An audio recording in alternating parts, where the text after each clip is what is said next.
Hi hello నమస్తే welcome to Suman TV. Telangana రాష్ట్ర ప్రభుత్వం అంటే రవాణా శాఖ ఆధ్వర్యంలో మనం చూడొచ్చు అంటే బడి బస్సు డ్రైవర్లకు బడి పిల్ల భద్రతపై కూడా ప్రత్యేక శిక్షణ కల్పిస్తున్నారు. సంబంధించినటువంటి జిల్లా రవాణా శాఖ అధికారి శంకర్ నాయక్ గారు అంటే మహిళలు ఉన్నటువంటి అందరి బస్సు డ్రైవర్లను కూడా ఒక దగ్గర చేర్చుకొని వారికి ప్రత్యేక శిక్షణ అంటే బస్సు ప్రమాదం జరగకముందు ఏ విధంగా ఉంటుంది అనే దాని మీద కూడా అన్ని చర్యలు తీసుకోవాలని చెప్పేసి కూడా వాళ్ళు ప్రత్యేక శిక్షణ కార్యక్రమం ఇచ్చడం జరిగింది.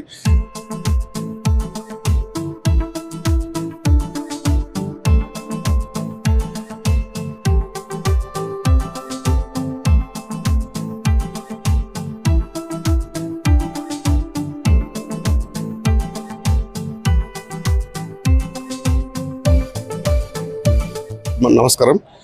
అసలు బడి పిల్లల బస్సులు భద్రంగా ఉన్నాయంటారు? అసలు బడి బస్సులు చాలా భద్రంగా ఉన్నాయి. ఆ ఫిట్నెస్ సర్టిఫికేట్ ఇష్యూ చేసేటప్పుడు మా ఇన్స్పెక్టర్స్ అందరూ వాటిని క్షుణ్ణంగా తనిఖీ చేసి వాళ్ళే స్వయంగా బస్సు తోలి బ్రేకింగ్ సిస్టమ్ ఎట్లా పనిచేస్తుంది, డాక్యుమెంట్స్ అన్నీ ఉన్నాయా లేవా, ఆ బడి బస్సుకు ఉండాల్సిన రూల్స్ ప్రకారం అన్ని ఎక్విప్మెంట్స్ ఉన్నాయా లేవా అని ఇన్స్పెక్షన్ చేసి డాక్యుమెంట్స్ వెరిఫై చేసి ఫిట్నెస్ సర్టిఫికేట్ ఇస్తారు. కాబట్టి మహబూబాబాద్ జిల్లాలో బడి బస్సులన్నీ భద్రంగానే ఉన్నాయి.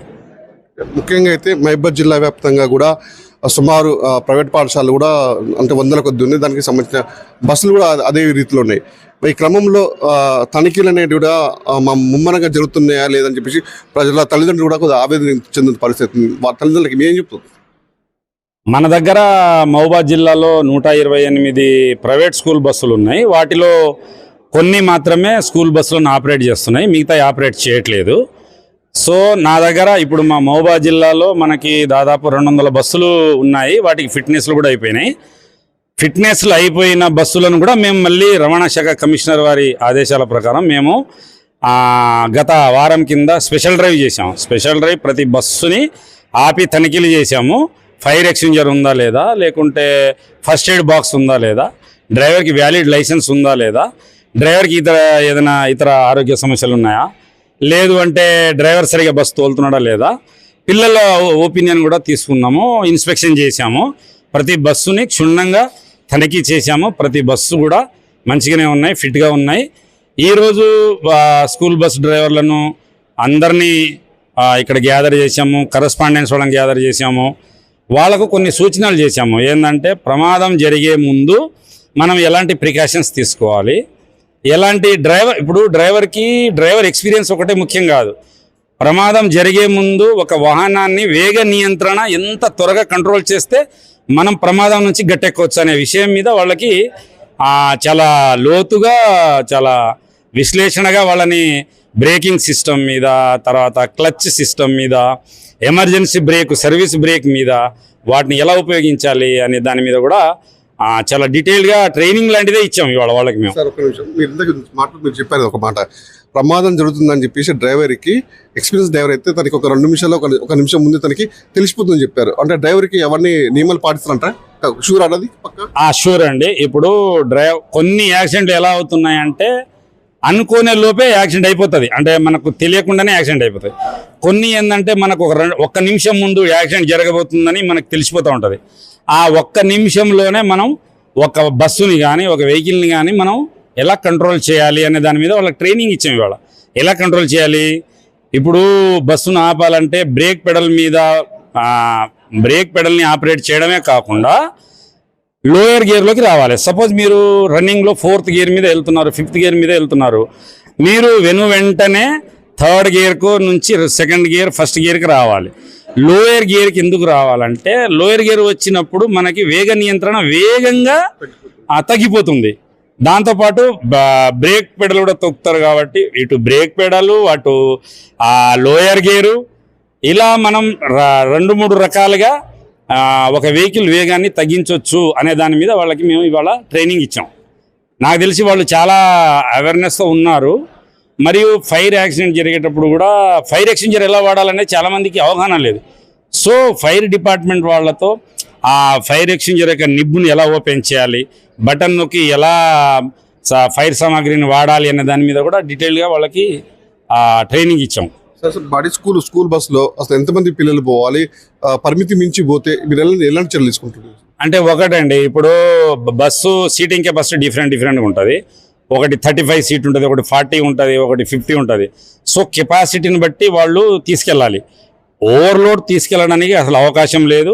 ఒకవేళ ఓవర్లోడ్ తోలినా కూడా వాళ్ళకి వయలేషన్ పర్మిట్ కండిషన్ కింద 10,000 రూపాయల జరిమానా, లేకుంటే బస్సు కూడా సీజ్ చేస్తాం. తర్వాత ఏదైనా యాక్సిడెంట్ జరిగితే డ్రైవర్ లైసెన్స్ 6 నెలలు ఎలాగైనా సస్పెండ్ అవుతుంది. తర్వాత బస్సు డ్రైవర్ మీద క్రిమినల్ కేసు అవుతుంది, మేనేజ్మెంట్ మీద కూడా క్రిమినల్ కేసు అవుతుంది. సార్, బస్సుతో పాటు డ్రైవర్తో పాటుగా ఉన్నటువంటి అటెండర్ చెప్పారు మీరు. అటెండర్ పాటు ఇంకెవరెవరు ఉన్నారు సార్ బస్సులో ప్రమాదాలు జరగకుండా నియంత్రించడానికి? జనరల్గా అండి, ఇప్పుడు ప్రతి ప్రైవేట్ స్కూల్లో ఒక పేరెంట్స్ కమిటీ ఉంటుంది. తర్వాత ఒక కంప్లైంట్ బుక్ మెయింటైన్ చేయాలి. కంప్లైంట్ బుక్లో ప్రతి పేరెంట్స్ కమిటీ సమావేశం అయినప్పుడు ఆ కంప్లైంట్ బుక్లో ఆ టీచర్లు సరిగా లేరా, లేకుంటే బస్సు డ్రైవర్ సరిగా లేడా, బస్సు డ్రైవర్కి బస్సు తోలడం రాదా, అలాంటివి నమోదు చేయాలి. తర్వాత బస్సు వెళ్ళే బడి బస్సులో డ్రైవర్తో పాటు అటెండెంట్ ఉండాలి. అటెండెంట్ ఎందుకు ఉండాలి? ఒక పిల్లవాడిని రోడ్డు దాటించాలనుకోండి, డ్రైవర్ బస్సు ఆపి దాటించలేడు. కాబట్టి అటెండర్ అనే అతను బస్సు పిల్లవాడిని దించి రోడ్డును దాటించి వస్తాడు. కాబట్టి ఆ పిల్లవాడు కొంచెం సేఫ్గా ఇంటికి వెళ్ళే అవకాశం ఉంది. రెండోది, పిల్లలు బ్యాగ్ వేసుకొని బస్సు ఎక్కుతారు కాబట్టి ఆ బ్యాగ్తో పాటు ఎక్కలేడు కాబట్టి అతను సాయం చేస్తాడు. కాబట్టి అటెండెంట్ ఉండాలి. తర్వాత అటెండెంట్ వెనకాల కూర్చొని ఉంటాడు కాబట్టి బస్సులో పిల్లవాళ్ళు బయట చూడడము, లేకుంటే హ్యాండ్ బయట పెట్టడం, తల బయటికి పెట్టడం అలాంటి చేస్తుంటారు. కాబట్టి వాళ్ళను అలా చేయకుండా నివారిస్తాడు. కాబట్టి మనం పిల్లవాడిని భద్రంగా సేఫ్గా వాళ్ళ ఇంటికి చేర్చవచ్చు. అయితే ప్రమాదాలు జరిగినప్పుడు కూడా డ్రైవర్లు పారిపోతుంటారు మీరు చెప్పారు. పారిపోకుండా ఉండి అంటే ప్రమాదానికి గురవుతున్నారో వాళ్ళు కాపాడాలని చెప్తున్నారు. ఎక్కువ శాతం కూడా ఇది జరుగుతుంది చెప్పినట్టు, పారిపోతుంటారు. ఇంకోటి విషయం ఏంటంటే 60 నుంచి 70 వాళ్ళు కూడా డ్రైవింగ్ చేస్తున్నారు. ఒకవైపు షుగర్, బీపీలు టాబ్లెట్ వేసుకుని కూడా డ్రైవింగ్ సీట్లో కూర్చున్నప్పుడు కూడా వాళ్ళకి కళ్ళు కూడా మసక కనిపిస్తాయి. మరి నివారణకి మీరు ఏం తీసుకుంటారు? వాస్తవంగా ఇప్పుడు వాళ్ళు ఫిట్నెస్కి వచ్చినప్పుడు డ్రైవర్ లైసెన్స్ అప్లోడ్ చేస్తారు. అప్లోడ్ చేసినప్పుడు మాత్రమే వాళ్ళకి ఫిట్నెస్లు వస్తాయి. సో 65 సంవత్సరాలు దాటిన వాళ్ళు నాకు తెలిసి ఎవరు లేరు. ఎవరైనా ఉంటే వాళ్ళ మీద చర్యలు తీసుకుంటాం, కేసులు రాస్తాం. రెండవది, మీరు అన్నట్టు యాక్సిడెంట్ జరిగినప్పుడు డ్రైవర్ యొక్క రెస్పాన్సిబిలిటీ పిల్లల్ని కాపాడడం, పారిపోవడం కాదు. సో యాక్సిడెంట్ అనుకోకుండా జరిగితే పిల్లలు ప్రమాదంలో ఉంటే పిల్లల్ని ఎలా రక్షించాలనే దాని మీదనే డ్రైవర్ ఫోకస్ చేయాలి. కానీ పారిపోవడం కరెక్ట్ కాదు. పిల్లల్ని ఎలా సురక్షిత ప్రాంతానికి, అంటే ప్రమాదం జరిగిన స్థలం నుంచి పక్కకు సురక్షిత ప్రాంతానికి తీసుకెళ్ళడం. వాళ్ళు చిన్నపిల్లలు కాబట్టి వాళ్ళకి తెలియదు. పెద్దవాళ్ళు అయితే అరే దీంట్లోంచి ఇలా బయటపడవచ్చు, లేకుంటే దూరంగా పోవచ్చు అని తెలుస్తుంది. కానీ పిల్లలకు తెలియదు. కాబట్టి డ్రైవర్ అనే అతను తన బాధ్యతగా పిల్లల్ని సురక్షిత ప్రాంతానికి తీసుకెళ్ళాలి. తర్వాత అంబులెన్స్కు ఫోన్ చేయాలి, పోలీస్కి ఫోన్ చేయాలి, ఫైర్కి ఫోన్ చేయాలి.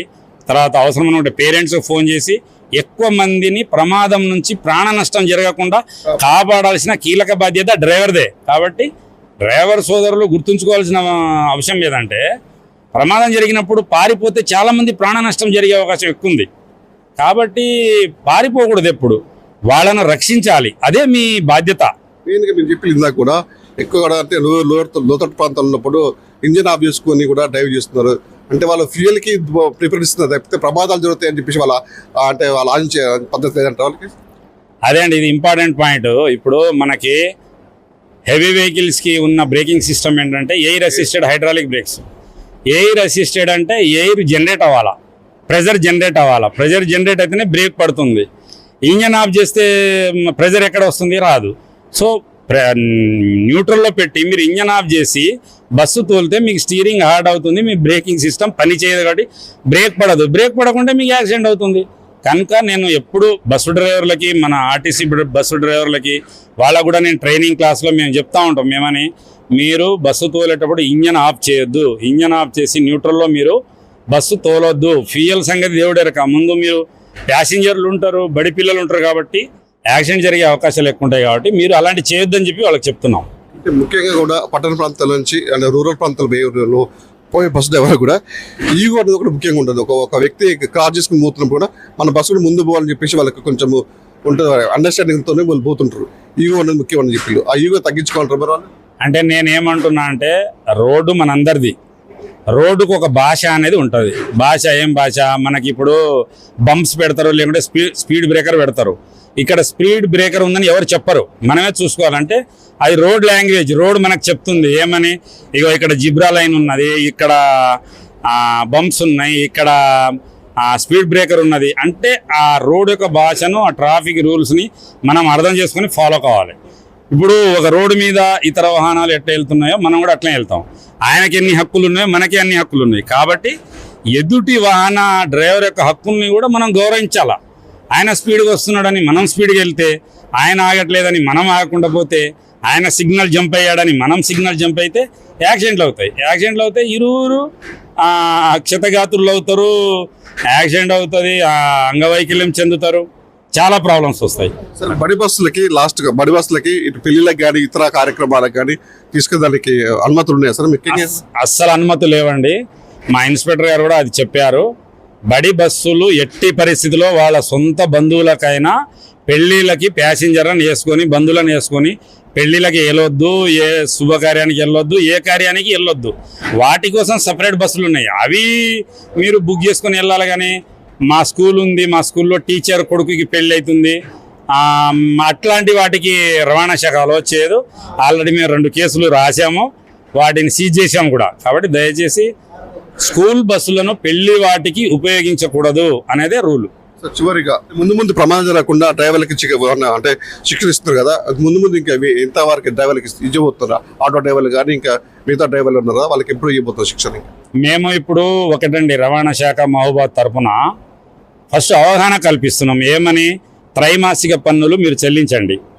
అంటే మీరు రోడ్ ట్యాక్స్ను మీరు మీ దగ్గరలో ఉన్న మీ సేవా సెంటరు, లేకుంటే ఆన్లైన్ సెంటరు, లేకుంటే మొబైల్ ఫోన్ ద్వారా కూడా మీరు చెల్లించండి. మీరు రోడ్డు పన్ను చెల్లించకుండా ఏమవుతుందంటే, మీకు 100 రూపాయలు కట్టాల్సిన దగ్గర మేము కేసు రాస్తే 200 రూపాయలు పెనాల్టీ, 200 + 100 300 మీకు పెనాల్టీ పడుతుంది. సో పెనాల్టీలు కట్టొద్దు, దయచేసి మీరు ఇన్ టైంలో ట్యాక్స్ కట్టుకోండి అని చెప్తున్నాము. రెండోది ఏంది? రిఫ్లెక్టర్స్. మీరు ప్రతి వాహనానికి రిఫ్లెక్టర్స్ పెట్టుకోండి, ప్రమాదం నుంచి తప్పించుకోండి అని వాళ్ళకి అవగాహన కల్పిస్తున్నాం. మూడోది, ప్రతి వాహనానికి బీమా తప్పనిసరి అని ఒక కార్యక్రమం చేస్తున్నాం. మూడోది, ఇప్పుడు ఉన్న వ్యవసాయం సీజన్ కాబట్టి ట్రాక్టర్లు టైర్లు ఇప్పేసి కేజ్ వీల్స్, ఇనుముతో తయారు చేసిన కేజ్ వీల్స్ మీరు ఫిట్ చేసుకుని రోడ్డు మీద వస్తే రోడ్లన్నీ డ్యామేజ్ అయిపోయి, ప్రభుత్వం ఎన్నో కోట్ల రూపాయలు ఖర్చు పెట్టి ప్రజా అవసరాల కోసం వేసిన రోడ్లు పాడైపోతాయి, దాంట్లో గుంటలు పడతాయి. ఆ గుంటలు పడడం వల్ల యాక్సిడెంట్లు అవుతాయి, చాలా ప్రాబ్లం వస్తాయి. కాబట్టి వాటిని కూడా రావద్దని చెప్తున్నాం. ఇంకా ఫైనల్గా ఏంటంటే, మీరు స్కూల్ బస్సులు కానీ, ట్రాక్టర్ ట్రైలర్లు కానీ, లారీ కానీ, ఆటో కానీ ఏదైనా సరే మీరు వాటి యొక్క డాక్యుమెంట్స్ను మీరు రెన్యువల్లో ఉంచుకోవాలి. లేకుంటే మాత్రం మేము 100% కేసు రాస్తాం, సీజ్ చేస్తాం. స్కూల్ పిల్లలు ఓవర్లోడ్తో ఉన్న ఆటోలను కూడా సీజ్ చేసాం, ఇంకా ముందు కూడా చేస్తాం. నెక్స్ట్ వారము ఇంకో ఒక 5-6 రోజుల్లో ఆ జిల్లాలో ఉన్న మొత్తం ఆటో యూనియన్లతో, ఆటో రిక్షా డ్రైవర్లతో కూడా మీటింగ్ పెట్టాం, వాళ్ళకు కూడా అవేర్నెస్ కల్పిస్తాం. మొత్తానికి అయితే మహబూబాద్ జిల్లాని అంటే ప్రమాదరహిత జిల్లాగా తీర్చిదిద్దేందుకు మాత్రం డీటు శంకర్ నాయక్ గారు మొత్తం అడుగు కట్టుకుని తెలుస్తుంది. ఎందుకంటే ఇవాళ ఆ బస్సు అంటే బడి బస్సుకు సంబంధించినటువంటి డ్రైవర్లతో ఇవాళ శిక్షణ కార్యక్రమం పూర్తి చేశారు. మనకు ముందు రోజుల్లో కూడా ఆటో డ్రైవర్లతో కూడా శిక్షణ కార్యక్రమం పూర్తి చేసి ఓవరాల్గానైతే అంటే మహబూబాద్ జిల్లాని అంటే ప్రమాదరహిత జిల్లాగా తీర్చిదిద్దే ఒక లక్ష్యం అని చెప్తున్నారు. అట్ ద సేమ్ టైం ఏదైతే బస్సు డ్రైవర్లకు ఎంత బాధ్యత ఉందో ఉపాధ్యాయులకు కూడా ఎంత బాధ్యత ఉందని చెప్పేసి కూడా ఈ చర్యలు కూడా ఆ బస్సులో ఉన్నటువంటి చర్యలు కూడా ఒకరు తప్పించి ఒకరు కూడా మేము దాన్ని తనిఖీలు ముమ్మరంగా చేస్తామని చెప్పేసి చెప్తున్నారు.